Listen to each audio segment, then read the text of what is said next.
This clip is brought to you by SaveWithConrad.com.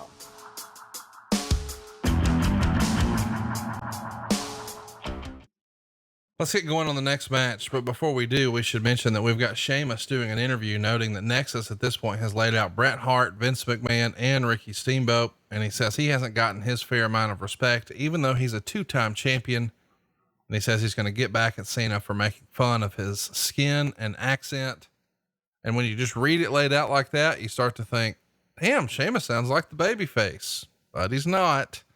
Next up, we get Alicia Fox pinning Eve Torres to keep the Divas title, 5 minutes and 52 seconds. Meltzer didn't hate it, but he didn't love it. He gave it 3/4 of a star. He says the early part was okay as they worked off a collar and elbow tie up, but once they passed the 90-second mark, the crowd quit caring. And I think that's probably, unfortunately, about as fair of a write-up as we can do. The fans were just not into women's wrestling here in 2010 for whatever reason. Well, and, before we go forward on that, let me just say that Kane went over in that match and and got his due, and the audience gave him a reaction that he deserved. Kane's a big star.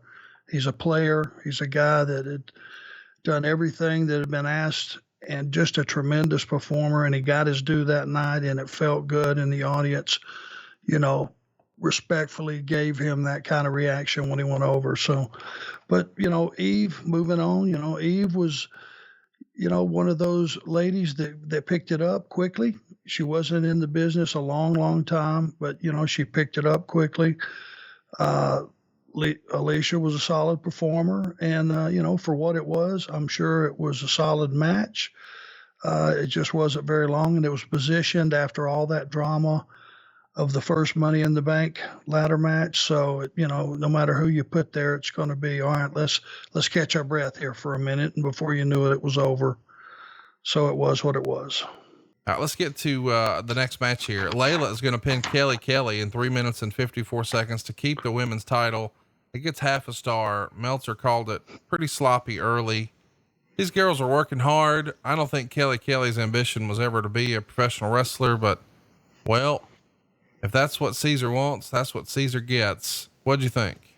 Sure. And it takes a long time to get good at this. Yes. Let's just face it. The girls didn't have enough reps to be polished. They were just beautiful women. They were meant to just be beautiful women out there. And if they were athletic on top of it, then great.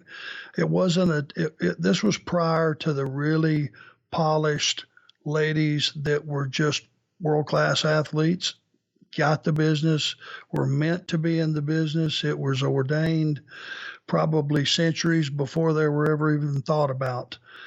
You're supposed to be in this business, because when the shoe dropped, and the ladies were getting all those reps, and then you started to see the talent just get better and better and better, it was because of reps. And it was because of destiny. It was a lot of things. And these ladies were just meant to be on TV, just not necessarily as wrestlers. Hey, it's Conrad Thompson. Thanks for checking out the podcast here on YouTube. Be sure to hit the subscribe button and the notifications bell so you get a notice anytime we upload some new content. And go save yourself some money right now. If you're in a 30-year loan or you have credit card debt, it's not a matter of if I can save you money. It's a matter of how much. Find out right now for free at SaveWithConrad.com.